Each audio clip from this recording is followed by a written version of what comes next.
Hey guys, welcome back to the next episode of Same Page, Different Books. I'm Josh. And I'm Tyler.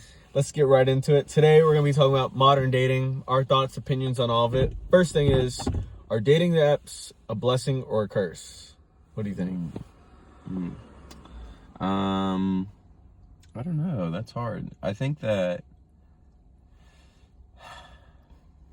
overall, I'm going to say that they're a curse. I will definitely grant that in this modern era, it's definitely a lot easier to meet people online, and there are plenty of love stories about meeting people online through various apps, but especially dating apps.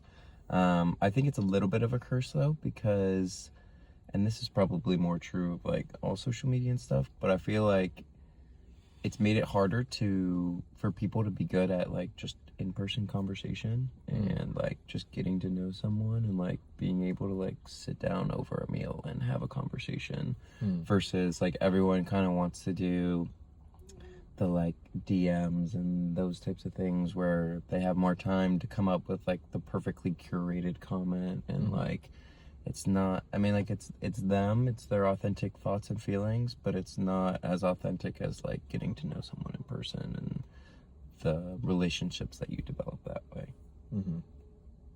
I respect what you're saying. And I agree with certain things. Personally though, I think dating apps are great. And I think they're a blessing. I think like in life, the most important decision you're ever going to make is the person you're going to be with.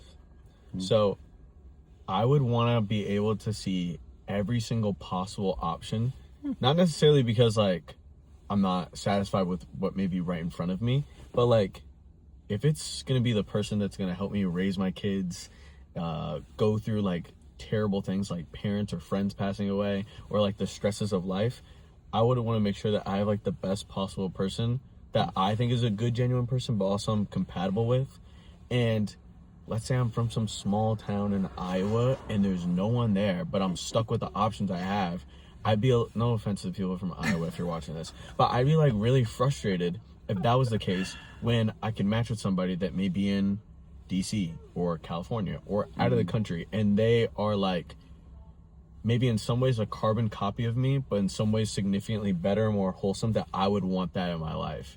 Fair. So I think like having more options could be good. I definitely see the point of like you can kind of fake it or like the curated like responses where it's perfect to that person's like likes and interests. But I think that's like the initial phase of like just talking, but dating itself, like you're gonna know, especially after the first 3 months, if somebody's a genuine person, because I think after 3 months you can't fake it. So I'm a fan of it, of dating apps, and even like low-key social media apps are kind of a dating app, like Instagram, TikTok. No, they are. They are. No, they So are, for sure. I think they're a good thing because I want people to find their perfect person. And I've met good people from there. I've also met terrible people from there. Same way I've met great people in person, and I've met terrible people in person. That's fair. So I feel like That's fair. it's like potato, whatever you really want. I do think that like over the years, at least I remember like when we were kids growing up, like online dating kind of had this stigma where like people that met online, and granted that was more like your eHarmonies and your J-dates and your Farmers United J-dates? or whatever it was. I've never heard of that. J-date? Jewish dating Oh, service? my bad. Yeah. Shout out to Jewish people. I didn't know about that one.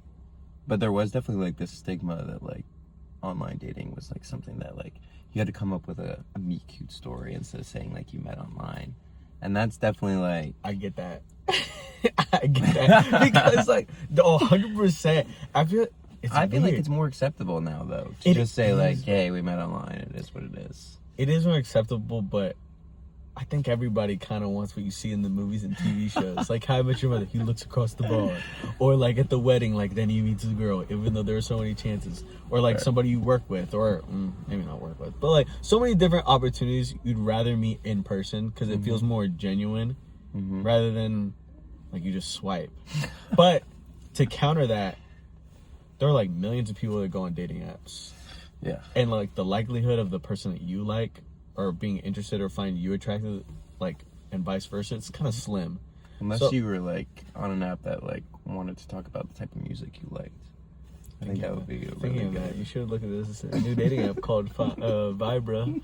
I'll drop the link in the video. Check that out. No big deal, but low key, like when you think about it, like there are so many people that go on these dating apps, and you're just like, oh, she's so good looking. Swipe right, never hear from her again. So the likelihood of matching with somebody, and then like you meet them in person, and like they're half as good as they are in person, or better. I feel like that can be even more romantic, but genuinely, I know like meeting somebody in person is ideal, but nothing wrong with dating apps. For sure. Anyways, next thing is, do we have too many options now? In like terms of dating, like options of there's too many people to choose from, in everything, in life in general, in dating and in life.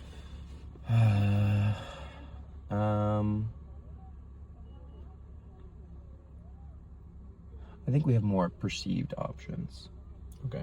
I think that, you know, kind of like you were saying with the dating apps, you open yourself up to a lot more potential suitors. Now, does that mean that necessarily that more people are going to find you attractive or interested in starting a romantic relationship with you just because you met more people? I mean, hopefully, mathematically, that would be the case, but that doesn't necessarily guarantee it. I think the other thing, like you were saying, like, let's say I do grow up in my small town of Iowa.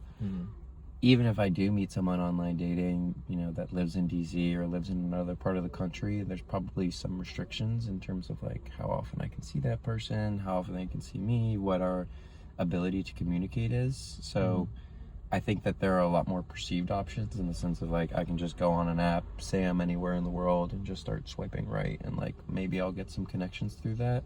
But will any of those actually blossom into anything? I don't know. I think our options are probably realistically about the same as they would have been 20 years ago. We just probably get more opportunities to meet people, but those options of like who we'll end up with, I think, are probably relatively the same. I understand. I think you know where I'm going already, but I disagree.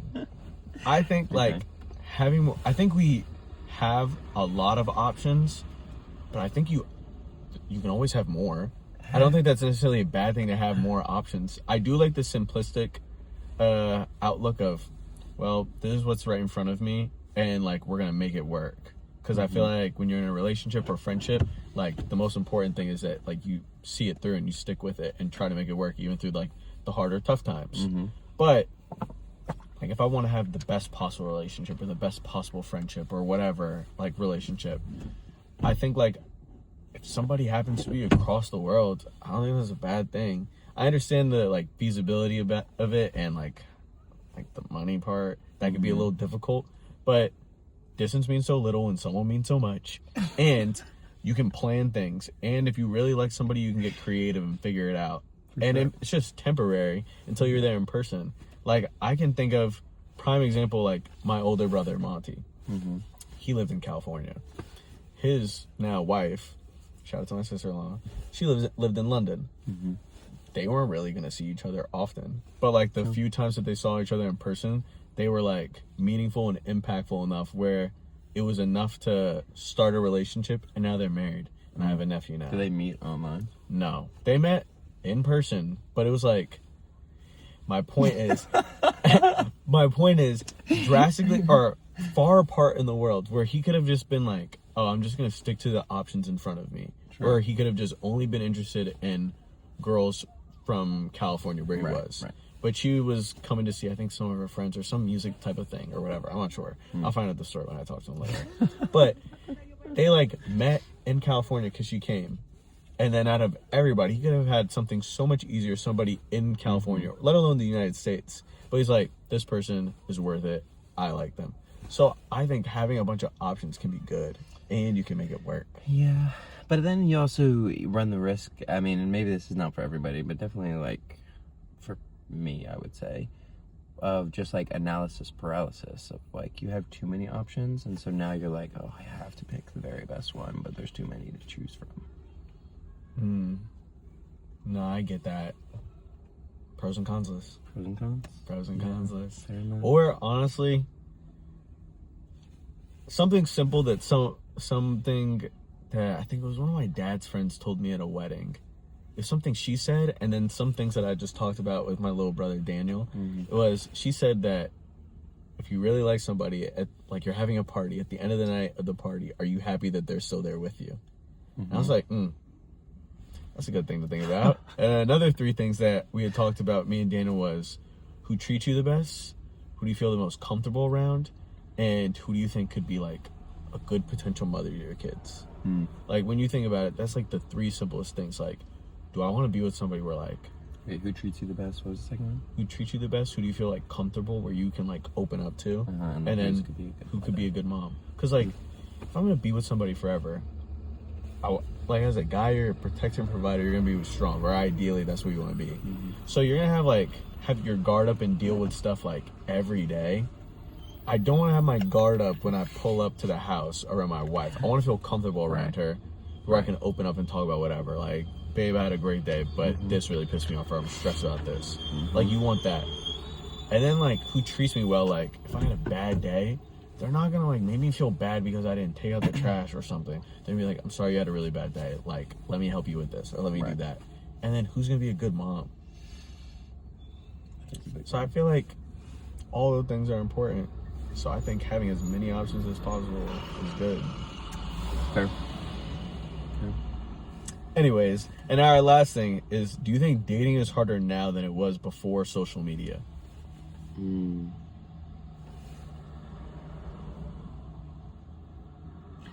don't know. I think that, you know the saying, like, ignorance is bliss? You know, you're kind of talking about Monty's situation, and, like, obviously, given he was dating at a time where social media was invented, the possibility of talking to someone that lived halfway across the world was like a real possibility. Versus back before that, before like the rise of technology. Like I feel like talking with like my grandparents' generation, like a lot of them are like middle school and high school sweethearts, because it was just like you met the people that you grew up in town with, and like you just formed a relationship and you made it work, and regardless of like the situation, it worked out fine.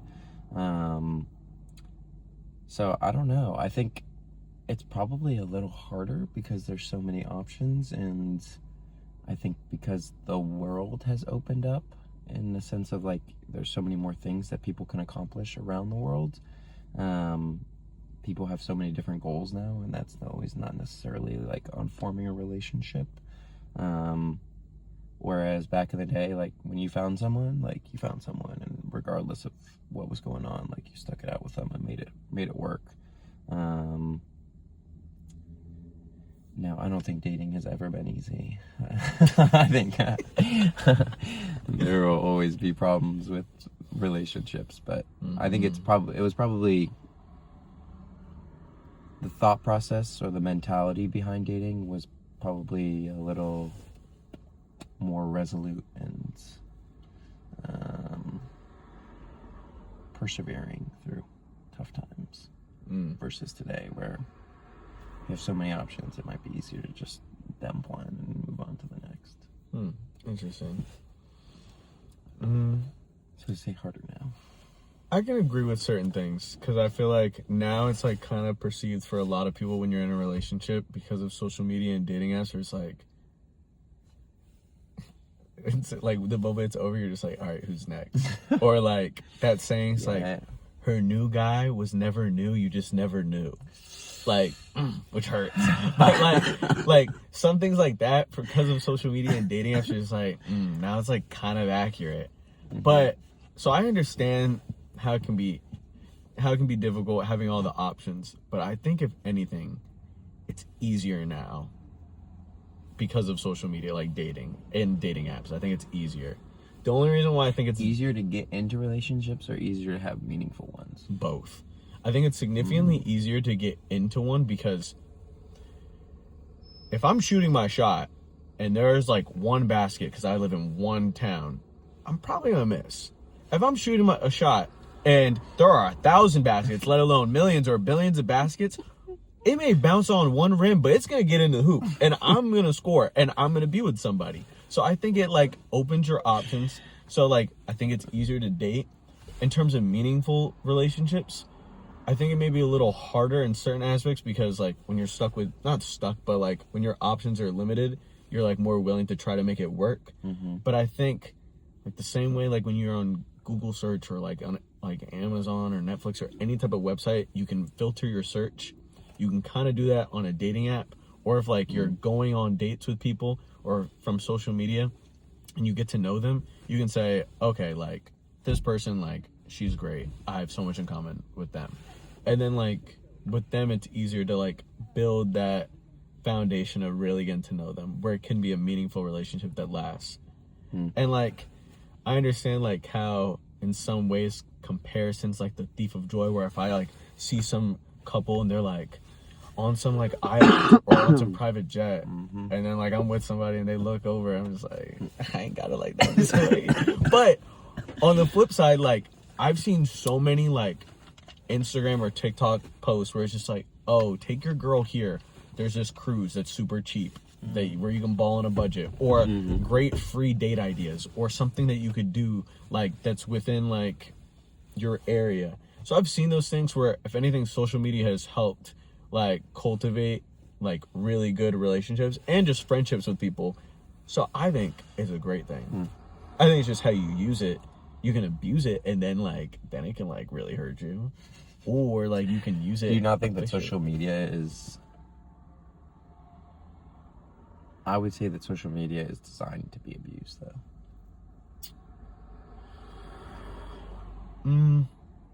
Yeah, it's designed to be abused and designed for you to be addicted to it. Yeah, because it's to make money.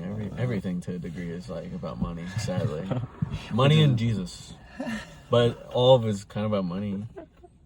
Everything is. It makes the world go around. Jesus makes the world go around. Probably gravity does, but Jesus. okay, Jesus. I remember, so off topic. Daniel in London, little brother and little sister, by the way, were doing like some joke when she was real little. It's like some knock knock, who's there? And London got it wrong and she said Jesus, and Daniel's like, it's not Jesus. She said Jesus is always the answer. I was like, yo, like she gotta cook with that, like you're not wrong. But Weird. social media, dating apps, I mean, shoot, I hope you find your person, whether that's in a small town in Iowa or you find them across the world and it works out. Facts. We love love here. We do love love. But that's it for us today. We'll see you next time.